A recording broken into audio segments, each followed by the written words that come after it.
None, all in favor say aye. Aye. Opposed, abstention, motion carries. Okay, 561, Groton Utilities Financials and 690, City Budget Presentation. You have in your packets, it's basically information for you. It's like what we've presented in the past. Director Uhas is not here tonight. If you have any questions, we can hold them until the next meeting, and then he can address them if we need to. Okay? So the next is 742 Groton Utilities. Director, good day. So if you guys want to stay, you can, or if you want to leave now, you can. So thank you for coming out. Thank you for applying and supporting the city of Groton. Okay, Ron, we'll lead off with the water truck. The first item is the replacement of a water truck. We currently have a 1999 truck that has had a lot of miles. I can't happen to find it. 60,000. Yeah, and it's very old. It actually is, the engine's been rebuilt a couple of times. It has a blue haze behind it most of the time as it runs on the road.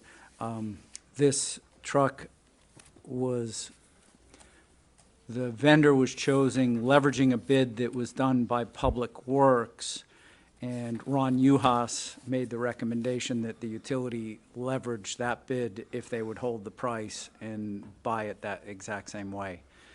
So I believe the city has bought, this is the third truck holding a price off a prior bid. Correct. Any questions or comments regarding this resolution? Councilor Sheffield. How long will this bid hold till? Is there a? They'll hold the price till we get the truck. The truck could be out a year. Okay. They don't know when it's coming in. They're going to reserve a place. We're going to issue a purchase order, reserve a place in line, and as soon as they can build it, it'll be built and it'll come in. Okay. Deputy Mayor Depot. So, is this, I'm assuming we have a schedule for when our trucks should be replaced. How are we on that schedule? Is this behind schedule, ahead of schedule? This It's particular actually truck? behind. It was scheduled for last year, but we've had an issue trying to get trucks.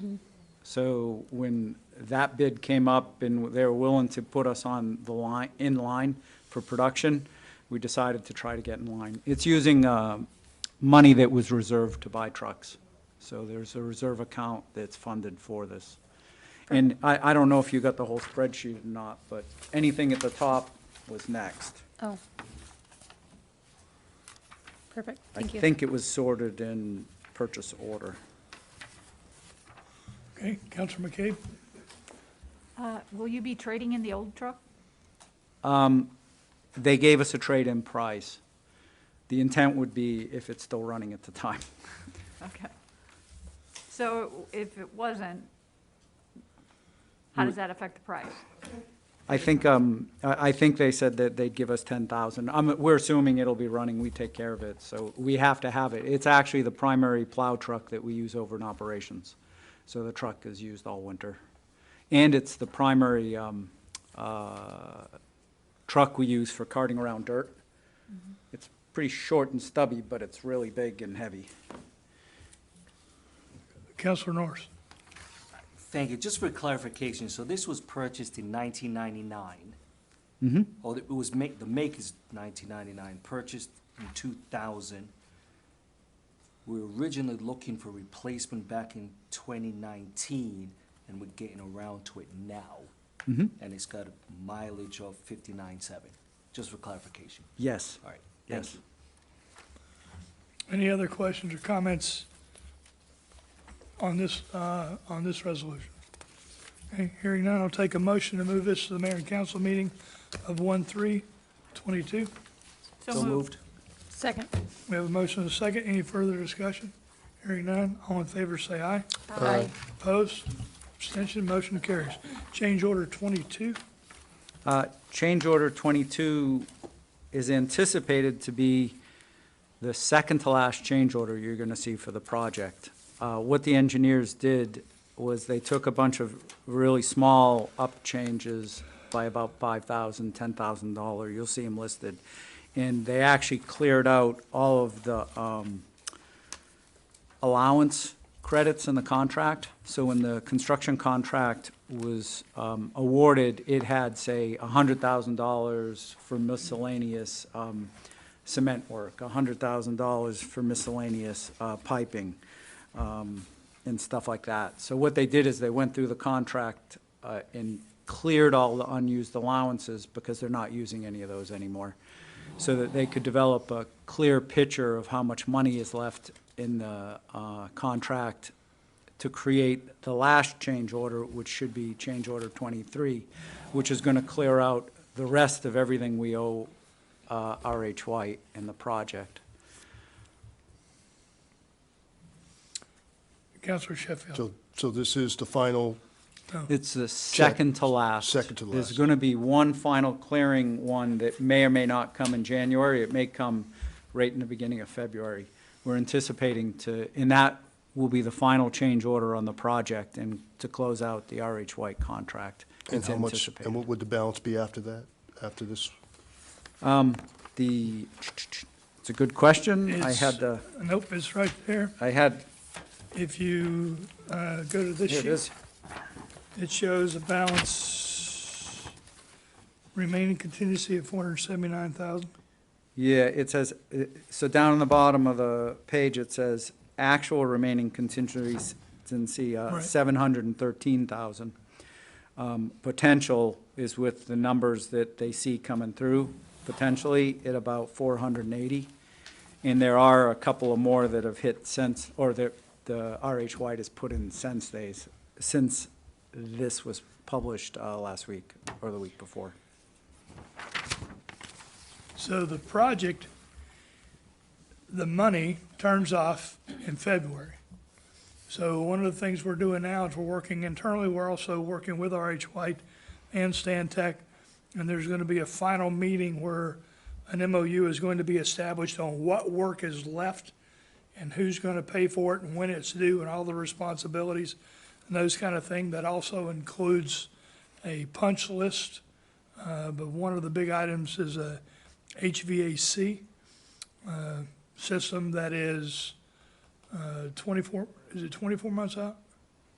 The way Stantec designed it, it was 17 months out, 17 I months out. believe. It was quite a ways out, so we're actually going to install a series of 3 or 4 mini-split systems and heat pump systems to actually air condition, like the electrical room and the control room, a couple of critical areas that the primary system they designed, it was overloaded. It's overloaded. It actually runs at a lower capacity right now, but we're going to do it nice and keep it simple, stupid, and get the project done next month. And part of this HVAC is one for the control room, but 2, more importantly, for the electrical room. Because the electrical panels and electronics produce heat, so we need to have air conditioning to remove that heat. Who had her hand up? Deputy Mayor Depot. I know that we've brought this up before, and now that we're getting close to the end, and for all of these projects that are multi-year, large projects, can we possibly do at a future committee of the whole, a kind of like a postmortem? This is when we started the project, here's all the things we learned from the projects, things, all of that, and then in terms of cost, how we did on the cost and the contingency and all those things. So that a lot of times we approve these and then we don't really see the end of it or how it went. And I think that would help us as a council also make better decisions going forward, or maybe ask better questions on future projects. So if we could. No, that's a very good idea. We're gonna need to do a postmortem once we're done. And then we'll need to present it to the Utility Commission and then to the council. So the cost of the project was $54 million. We owe it to the ratepayers and the council and Utility Commission. How was that money spent? And where are we? What projects? Is there anything outstanding? How do we do? Those kinds of things. Because for those of you that have been on the council for a little while, PCBs was a large chunk of that, and we owe you an answer on where we are on that. Any other, Councilor Sheffield? Okay, so the actual remaining is 713,814.64, so we'll be subtracting this amount that we're, the 186 from that total? No, Or from the potential remaining? if you look, the last item on that first page of the contingency adds 186 to bring it up to 713. Oh, bring it up to It's the very 713. last Okay, item. It's actually okay. in red. It's anticipated that that would go through. And then when you look at the second page, Right. it's a list of potential things that could come through. You'll see in that page that there's a series of change orders that were rejected. They could end up entering into a negotiation because, and they may not be cleared up all the way yet. We rejected it, and then RH White may contest, and we may continue to work through them. They are claiming a few additional delay changes related to different parts and pieces of the project that happened, or things such as when the eels happened a year and a half ago. That caused about a month or two delay on the project.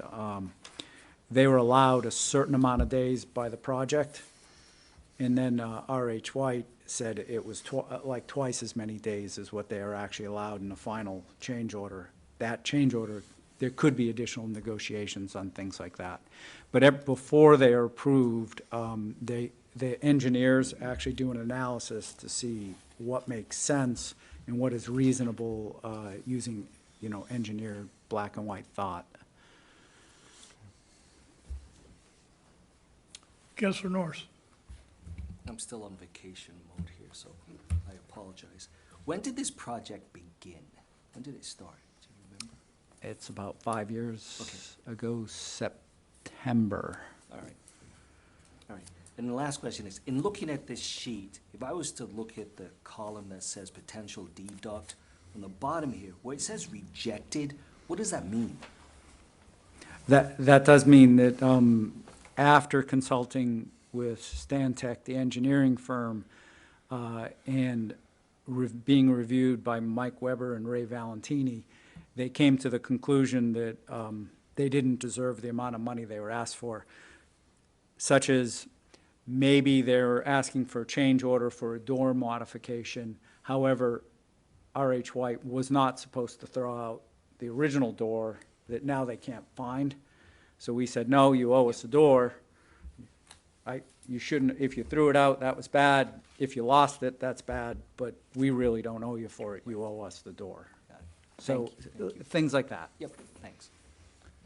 Any other questions or comments on this? Okay, hearing none, I'll take a motion to move this to the mayor and council meeting So of moved. January 3rd, Second. 22nd. Okay, we have a motion and a second. Any further discussion? Hearing none, all in favor, say aye. Aye. Opposed, abstention, motion carries. Ron, while I have you here. So, in your packet was a sheet that looks like this. Yep. There was a question, remember the question regarding the lateness of the billing and how long it took us to get a bill and those kind of things that was brought up at a previous committee of the whole? So I asked Ron to get with his guys, and they put together, this is basically, so you have what the project is, and then the start date and the completion date and the build, and there's a days to complete that's in there. So these are examples of accidents, and these were all auto accidents. So they're car versus pole accidents. So it just goes to show you the length of duration. Okay, so just wanted to give that information to you. Okay, moving on, we'll go to 801, which is a national opioid settlement. This is informing. Thank you. Thank you, Ron.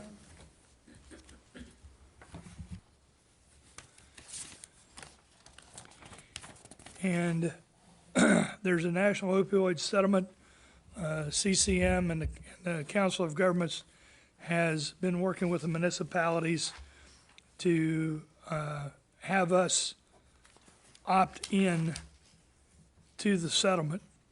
And so the town has said they're gonna do this, we're gonna do it. I'm letting you know that we're gonna opt in. We don't know exactly how much money we're gonna get or when we're gonna get it. There's a potential for the state of Connecticut to get $300 million over 18 years, but it's dependent on a few factors. And some of the factors are how many people actually opt in. So one of the things is if we get 95% of the municipalities in the state, then I think there's like 70% or 75% of the award that we can get. If we get less than that, as far as opting in, then the settlement goes down. In addition to that, if you, under the executive summary, it talks about these are not class action opt-out settlements. Instead, these settlements require a critical mass of both state and local governments opt-in over the next 6 months.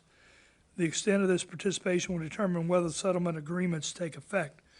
Participation levels also affect how much monies settling parties will receive.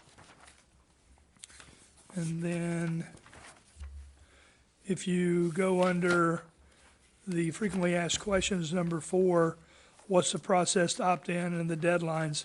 So it talks about state participation, subdivision participation, and consent judgments and effective dates. And then if you go to the newspaper article, opioid settlements need your participation, says municipalities must opt in for the settlement, and the more they do, the greater the amount that the state receives. Unfortunately, there was some confusion regarding the original correspondence, and as it did not come directly from the Connecticut Office of the Attorney General, but rather from a third-party administrator who was tasked with notifying municipalities on behalf of the state's attorney generals throughout the country with pertinent information requirements for towns and cities to participate in the settlement process and receive benefits accorded in the agreement, afforded in the agreement. And then at the very end where it says, how do you participate? For more detailed information with the national settlement, there's a nationalopioidsettlement.com website that you can go to. So we are going to opt in, and we have to opt in by, let me find my sheets.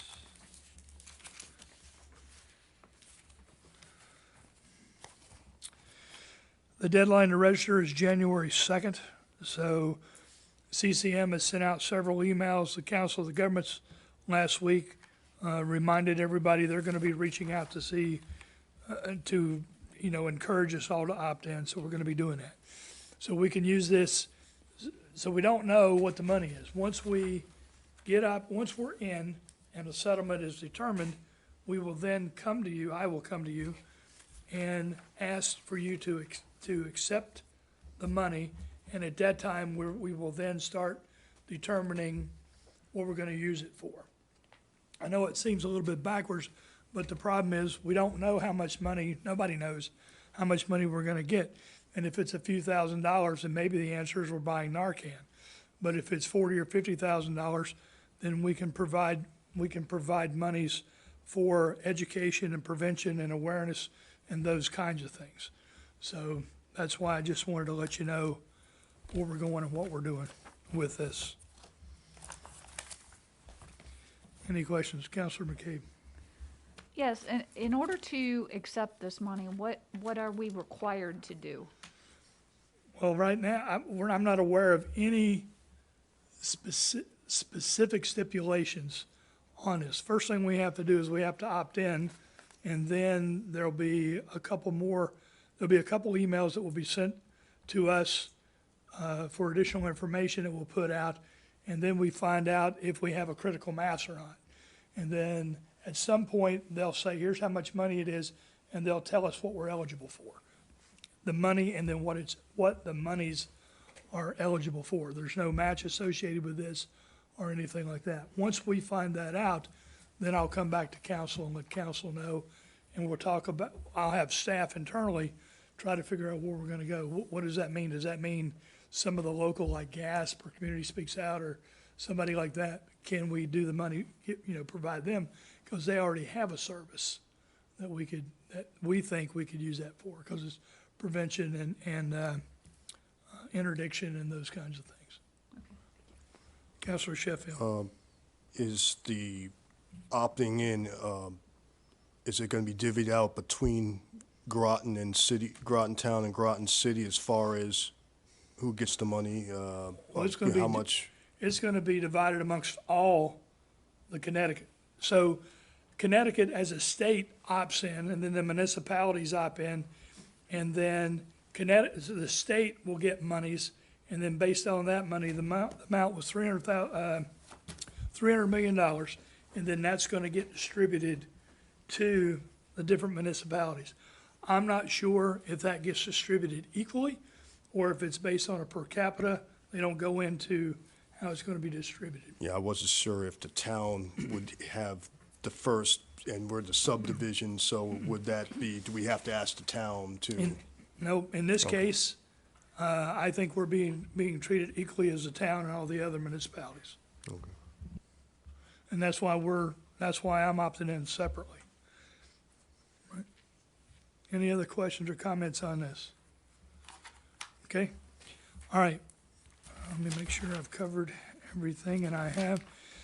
So now I need a motion to enter into executive session pursuant to Connecticut General Statutes 1-206 Alpha to discuss personnel for the police department to include Nicholas Cardell, the captain, chief, and council. So moved? Second. We have a motion and a second. We are in executive session.